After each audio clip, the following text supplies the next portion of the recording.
वस्सलातु वस्सलामु अला सय्यिदिना व मौलाना मुहम्मदिन खातमिन नबिय्यीन व इमामिल मुरसलीन व क़ाइदिल गुर्रिल मुहज्जलीन व अला आलिहि व अस्हाबिहि अजमईन व अला कुल्लि मन तबिअहुम बि ihsan इला यौमिद्दीन।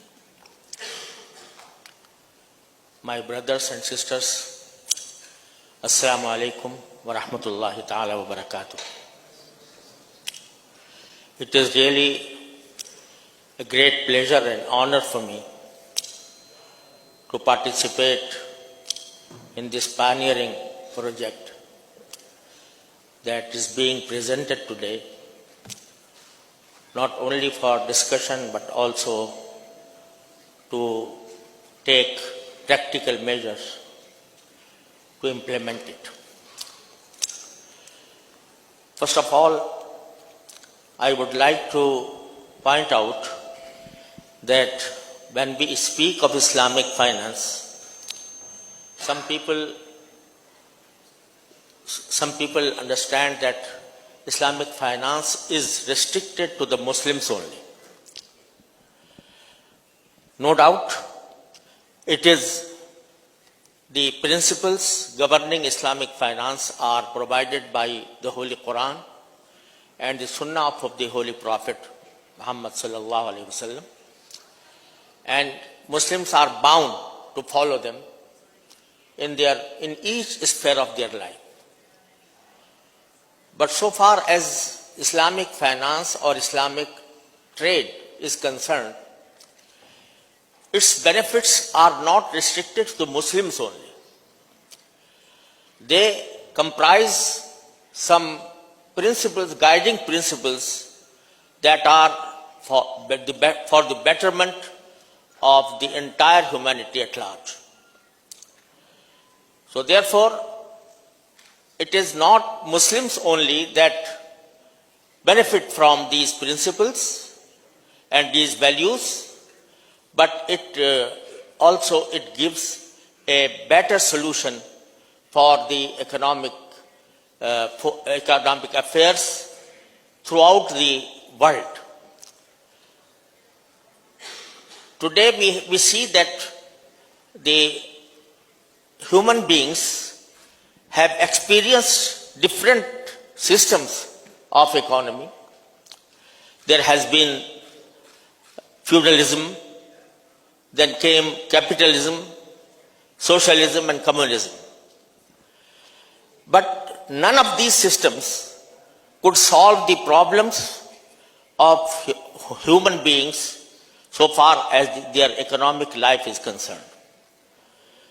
Allah subhanahu wa ta'ala, through the Holy Quran and the teachings of the Holy Prophet Muhammad sallallahu alaihi wasallam,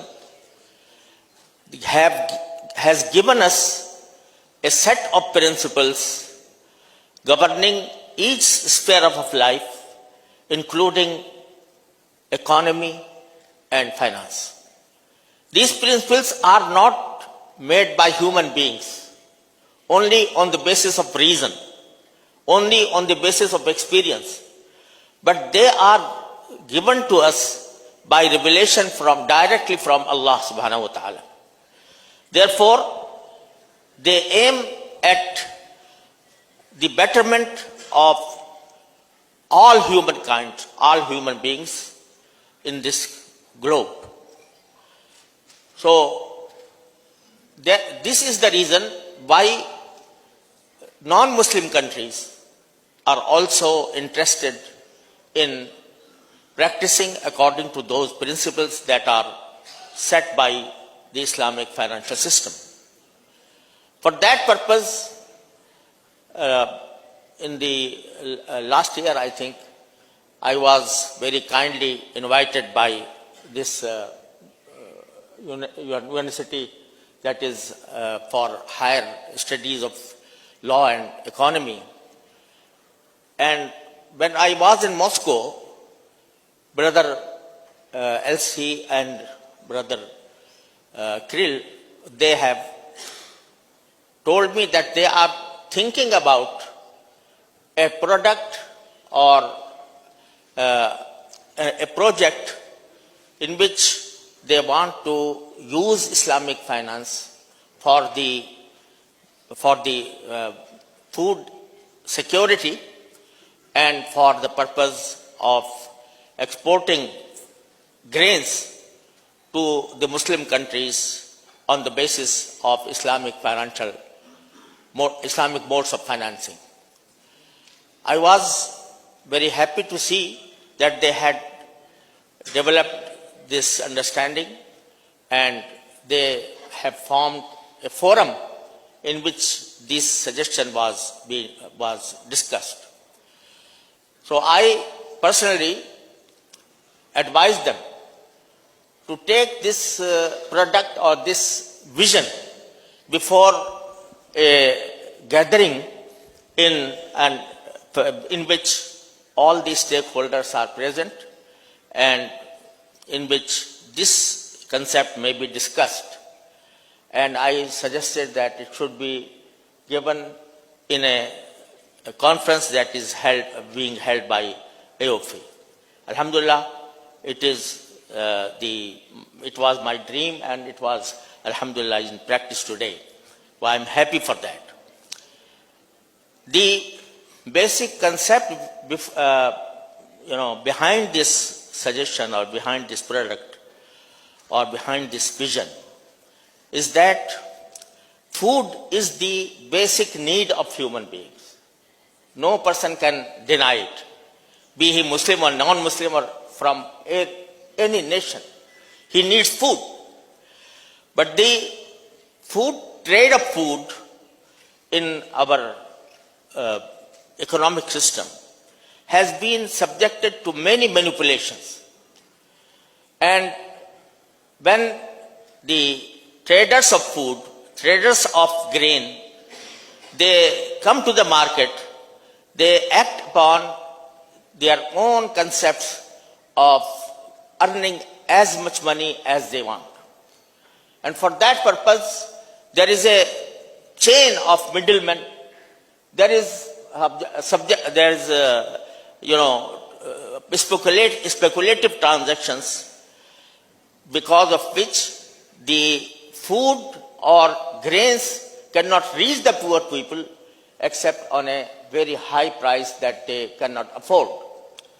So, if we act upon the principles given to us by Rasulullah sallallahu alaihi wasallam and by the Holy Quran, then this gap may be filled and the need for food can be fulfilled through these transactions which are compliant with the basic principles of Islamic finance.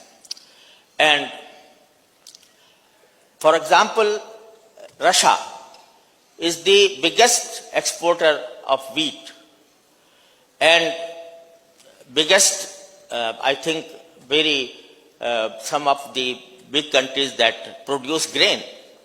So they wanted to use Islamic finance to finance their exports to other countries on the basis of Islamic principles so that the Muslim countries and in particular the Middle East countries would benefit from this and they may establish a constant relationship with them to export grain, to distribute grains among the nearby countries and also to the Muslim countries on a fair basis, on an equitable basis that will be very beneficial for the poor people who need grains.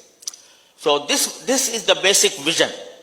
And for that purpose, they have established a kind of relationship between themselves and between some stakeholders and between some companies, that is Swani company. So today we will discuss, inshallah, this unique product, and we will discuss how the pros and cons of the proposal that is before